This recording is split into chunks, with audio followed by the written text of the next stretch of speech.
कहानी शुरू करने से पहले अगर आपको दिल छू लेने वाली सच्ची और क्लासिक कहानियां सुनना पसंद है तो बुक्स रिव्यू को ज़रूर सब्सक्राइब करें। आपकी एक क्लिक हमें और भी बेहतर कहानियां लाने की ताकत देती है। कहानी का केंद्र जो इंसान की मजबूरी, आत्मसम्मान और सामाजिक दबाव को बहुत सादगी से खोलती है।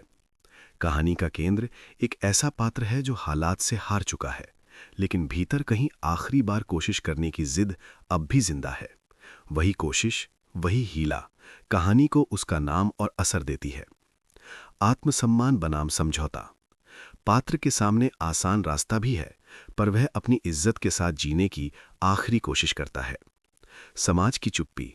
आसपास के लोग हैं पर मदद नहीं। ये चुप्पी कहानी को और कड़वा सच बनाती है। आखिरी हीला। कहानी मुंशी प्रेमचंद द्वारा लिखी हुई। तो शुरू करते हैं।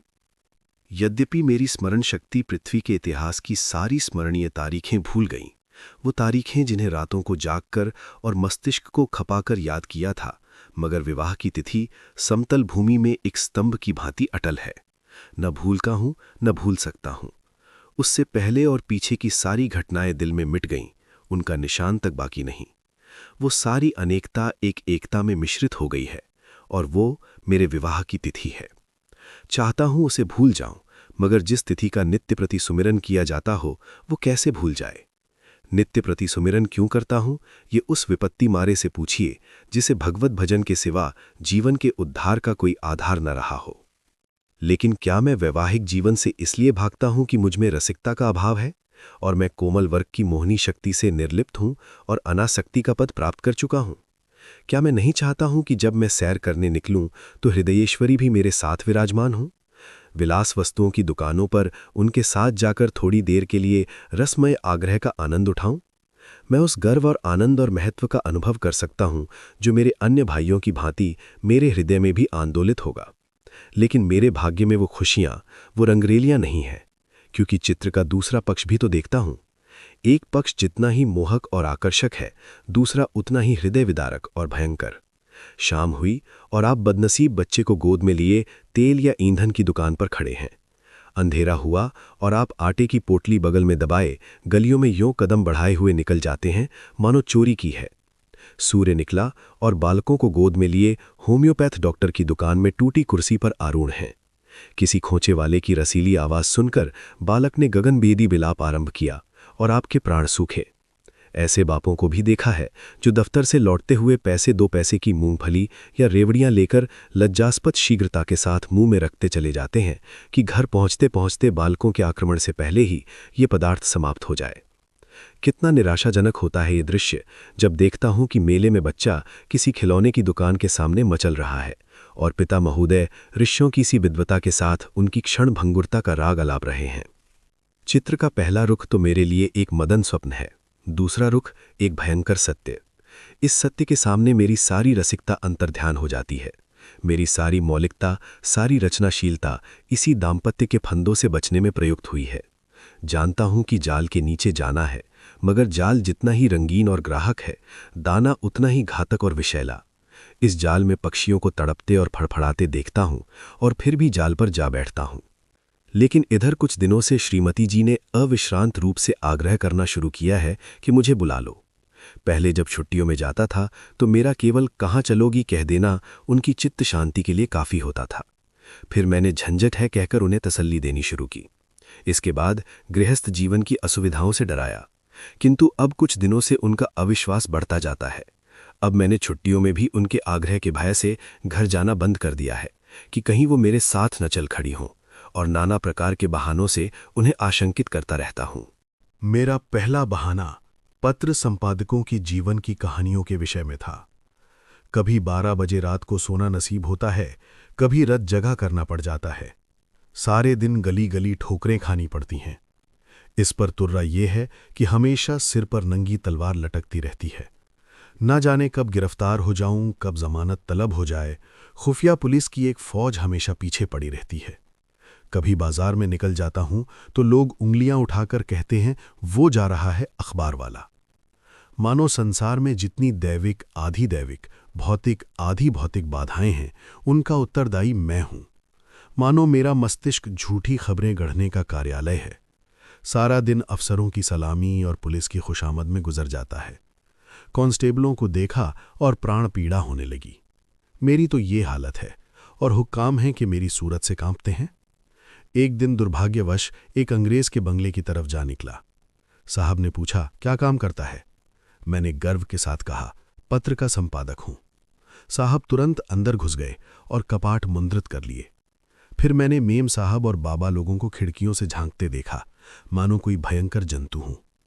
एक बार रेलगाड़ी में सफर कर रहा था, साथ और भी कई मित्र थे, इसलिए अपने पद का सम्मान निभाने के लिए सेकंड क्लास का टिकट लेना पड़ा।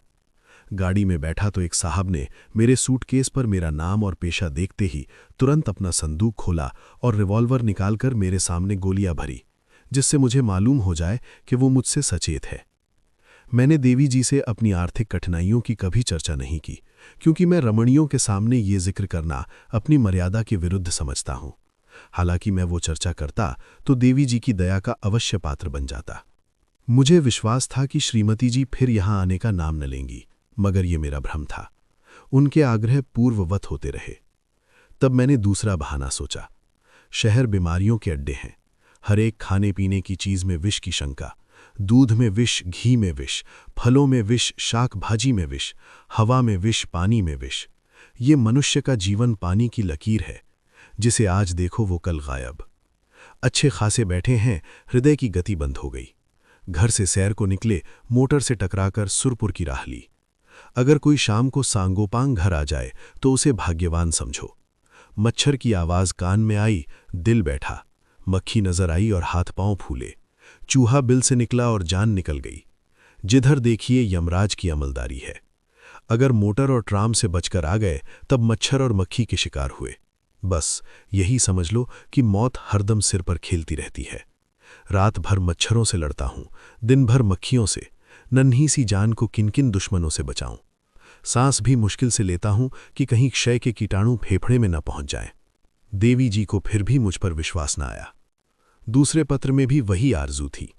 लिखा था, तुम्हारे पत्र ने एक और चिंता बढ़ा दी। अब प्रतिदिन पत्र लिखा करना, मैं एक न सुनूंगी और सीधे चली आऊंगी। मैंने दिल में कहा, चलो सस्ते छूटे। मगर ये खटका लगा हुआ था कि न जाने कब उन्हें शहर आने की सनक सवार हो जाए। इसलिए मैंने तीसरा बहाना सोच निकाला। यहां मित्रों के मारे ना को दम रहता है। आकर बैठ जाते हैं तो उठने का नाम भी नहीं लेते, मानो अपना घर बेच आए हैं। अगर घर से टल जाओ तो आकर बेधड़क कमरे में बैठ जाते हैं और नौकर से जो चीज चाहते हैं उधार मंगवा लेते हैं। देना मुझे पड़ता है। कुछ लोग तो हफ्तों पड़े रहते हैं, टलने का नाम ही नहीं लेते। रोज उनकी सेवा सत्कार करो, रात को थिएटर या सिनेमा दिखाओ, फिर सवेरे तक ताश या शतरंज खेलो। अधिकांश तो ऐसे हैं जो शराब के बगैर जिंदा ही नहीं रह सकते। अक्सर तो बीमार होकर आते हैं, बल्कि अधिकतर बीमार ही आते हैं। अब रोज डॉक्टर को बुलाओ, सेवा शुश्रूषा करो, रात भर सिरहाने बैठे पंखा झलते रहो, उस पर यह शिकायत भी सुनते रहो कि यहां कोई हमारी बात भी नहीं पूछता। मेरी घड़ी महीनों से मेरी कलाई पर नहीं आई। दोस्तों के साथ जलसों में शरीक हो रही है। अचकन है, वो एक साहब के पास है। कोट और दूसरे साहब ले गए, जूते और एक बाबू ले उड़े। मैं वही रद्दी कोट और वही चमरोधा जूता पहनकर दफ्तर जाता हूं। मित्रवृंद ताड़ते रहते हैं कि कौन सी नई वस्तु लाया। कोई चीज लाता हूं तो मारे डर के संदूक में बंद कर देता हूं। किसी की निगाह पड़ जाए तो कहीं न कहीं न्योता खाने की धुन सवार हो जाए। पहली तारीख को वेतन मिलता है तो चोरों की तरह दबे पांव घर आता हूं कि कहीं कोई महाशय रुपयों की प्रतीक्षा में द्वार पर धरना जमाए न बैठे हों। मालूम नहीं उनकी सारी आवश्यकताएं पहली ही तारीख की बाट क्यों जोहती रहती हैं। एक दिन वेतन लेकर 12 बजे रात को लौटा, मगर देखा तो आधे दर्जन मित्र उस वक्त भी डटे हुए थे। माथा ठोक लिया। कितने ही बहाने करूं, उनके सामने एक नहीं चलती। मैं कहता हूं, घर से पत्र आया है, माताजी बहुत बीमार हैं। जवाब देते हैं, अजीब बूढ़े इतनी जल्द नहीं मरते। मरना ही होता तो इतने दिन जीवित क्यों रहती? देख लेना, 2-4 दिन में अच्छी हो जाएंगी। और अगर मर भी जाएं तो वृद्धजनों की मृत्यु का शोक ही क्या, वो तो और खुशी की बात है। कहता हूं, लगान का बड़ा तकाजा हो रहा है। जवाब मिलता है, आजकल लगान तो बंद हो ही रहा है, लगान देने की जरूरत ही नहीं रही। अगर किसी संस्कार का बहाना करता हूं तो फरमाते हैं, तुम भी विचित्र जीव हो। इन कुप्रथाओं की लकीर पीटना तुम्हारी शान के खिलाफ है। अगर तुम उनका मूलोच्छेदन करोगे तो वो लोग क्या आकाश से आवेंगे? गर्ज ये कि किसी तरह प्राण नहीं बचते। मैंने समझा था कि हमारा ये बहाना निशाने पर बैठेगा। ऐसे घर में कौन रमणी रहना पसंद करेगी जो मित्रों पर ही अर्पित हो गया हो? किंतु मुझे फिर भ्रम हुआ। उत्तर में फिर वही आग्रह था। तब मैंने चौथा हीला सोचा। यहाँ के मकान हैं कि चिड़ियों के पिंजरे, न हवा न रोशनी, वो दुर्गंध उड़ती है कि खोपड़ी भरना जाती है। कितने ही के तो इसी दुर्गंध के कारण विसूचिका, टाइफाइड, यक्ष्मा आदि रोग हो जाते हैं। वर्षा हुई और मकान टपकने लगा। पानी चाहे घंटे भर बरसे, मकान रात भर बरसता रहता है। ऐसे बहुत कम घर होंगे जिनमें प्रेत बाधाएं ना हों। लोगों को डरावने स्वप्न दिखाई देते हैं। कितनों ही को उन्माद रोग हो जाता है। आज नए घर में आए, कल ही उसे बदलने की चिंता सवार हो गई। कोई ठेला असबाब से लदा हुआ जा रहा है, कोई आ रहा है। जिधर देखिए ठेले ही ठेले नजर आते हैं। चोरियां तो इस कसरत से होती हैं कि अगर कोई रात कुशल से बीत जाए तो देवताओं की मनौती की जाती है। आधी रात हुई और चोर चोर लेना लेना की आवाजें आने लगीं। लोग दरवाजों पर मोटे मोटे लकड़ी के फट्टे या जूते या चिमटे लिए खड़े रहते हैं। फिर भी चोर इतने कुशल हैं कि आग बचाकर अंदर पहुंच ही जाते हैं। एक मेरे बेतकल्लफ दोस्त हैं, स्नेहवश मेरे पास बहुत देर तक बैठे रहते हैं। रात अंधेरे में बर्तन खड़के तो मैंने बिजली की बत्ती जलाई। देखा तो वही महाशय बर्तन समेट रहे हैं। मेरी आवाज सुनकर जोर से कहा मारा और बोले, मैं तुम्हें चकमा देना चाहता था।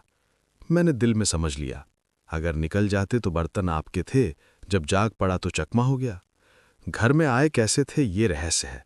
कदाचित रात को ताश खेल कर चले तो बाहर जाने के बदले नीचे अंधेरी कोठरी में छिप गए। एक दिन एक महाशय मुझसे पत्र लिखाने आए। कमरे में कलम दवात न थी। ऊपर के कमरे से लाने गया। लौट कर आया तो देखा आप गायब हैं और उनके साथ फाउंटेन पेन भी गायब है। सारांश ये है कि नगर जीवन नरक जीवन से कम दुखदायी नहीं है। मगर पत्नी जी पर नागरिक जीवन का ऐसा जादू चढ़ा हुआ है कि मेरा कोई बहाना उन पर असर नहीं करता। इस पत्र के जवाब में उन्होंने लिखा, मुझसे बहाना करते हो, मैं हरगिज न मानूंगी, तुम आकर मुझे ले जाओ। आखिर मुझे 5वां हीला करना पड़ा। ये खोचे वालों के विषय में था। अभी बिस्तर से उठने की नौबत नहीं आई कि कानों में विचित्र आवाजें आने लगीं। बाबुल के मीनार के निर्माण के साथ ऐसी निरर्थक आवाजें ना आई होंगी। वो खोचे वालों की शब्द क्रीड़ा है। उचित तो ये था, ये खोचे वाले ढोल मंजीरे के साथ लोगों को अपनी चीजों की ओर आकर्षित करते, मगर इन औंधी अक्ल वालों को ये कहाँ सूझती है। ऐसे पैशाचिक स्वर निकालते हैं कि सुनने वालों के रोए खड़े हो जाते हैं। बच्चे माँ की गोद में चिमट जाते हैं। मैं भी रात को अक्सर चौक पड़ता हूँ। एक दिन तो मेरे पड़ोस में एक दुर्घटना हो गई। 11 बजे थे, कोई महिला बच्चे को दूध पिलाने उठी थी। एकाएक जो किसी खोचे वाले की भयंकर ध्वनि कानों में आई तो चीख मार कर चिल्ला उठी और फिर बेहोश हो गई। महीनों की दवा दारू के बाद अच्छी हुई और अब रात को कानों में रुई डालकर सोती है। ऐसे कृत्य नगरों में नित्य होते रहते हैं। मेरे ही मित्रों में कई ऐसे हैं जो अपनी स्त्रियों को घर से लाए, मगर बेचारी दूसरे ही दिन इन आवाजों से भयभीत होकर लौट गईं।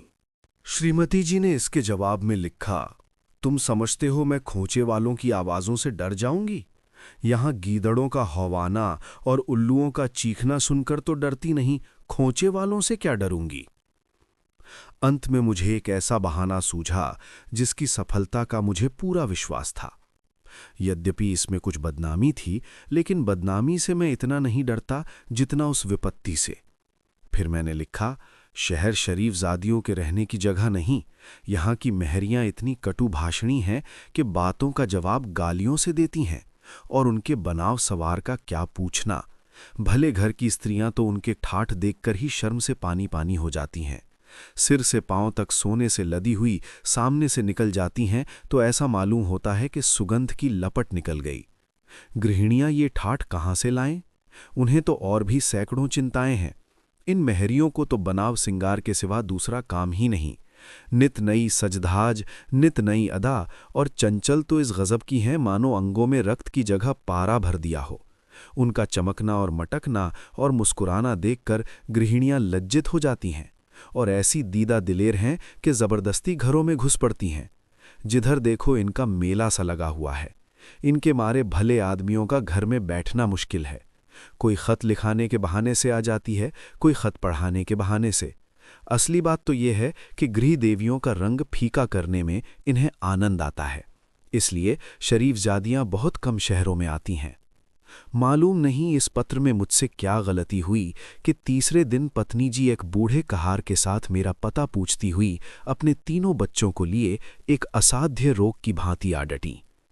मैंने बेहवास होकर पूछा, क्यों, कुशल तो है? पत्नी जी ने चादर उतारते हुए कहा, घर में कोई चुड़ैल बैठी तो नहीं है? यहां किसी ने कदम रखा तो नाक काट लूंगी। हाँ, जो तुम्हारी शहना हो। अच्छा, तो अब रहस्य खुला। मैंने सिर पीट लिया। क्या जानता था अपना तमाचा अपने ही मुंह पर पड़ेगा। कहानी को यहां तक सुनने के लिए बहुत बहुत धन्यवाद। अगर ये कहानी आपको अंदर तक छू गई हो तो वीडियो को लाइक कीजिए और ऐसी ही सच्ची कहानियों के लिए चैनल को सब्सक्राइब जरूर कीजिए। इस कहानी को उस इंसान के साथ भी शेयर करें जिसे आप समझते हैं कि इसे सुनना चाहिए। आपकी एक सब्सक्राइब हमें अगली कहानी लाने की ताकत देती है। धन्यवाद।